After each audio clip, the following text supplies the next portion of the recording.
Talking about today. It's hard to love. It is hard to love. And it's been hard to love since the beginning of time.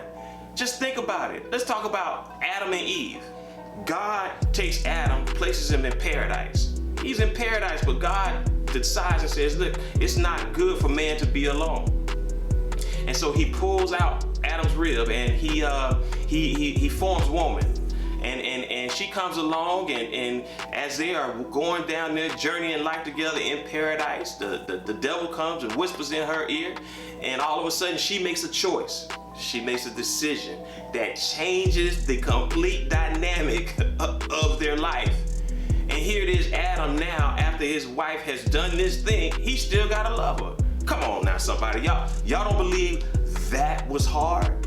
It was even in a situation with Abraham and Sarah. Could you imagine, sisters, could you imagine not being able to bear children and giving your husband the green light to go on over in that tent and sleep with that pretty young thing, that slave, and instead of him saying, no, Sarah, no, I'm not gonna do that. Oh no, that's not my heart. I love you. That's not my heart. No, that joker got up quick.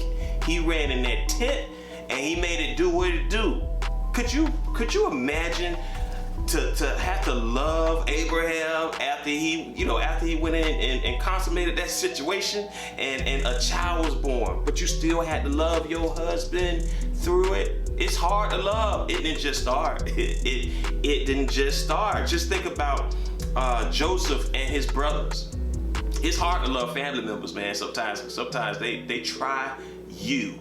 They blood, but they will try you. Listen, Joseph, his brothers chose to sell him into slavery, which ended up putting him in prison. Could you imagine how hard it was for him to continue to love them?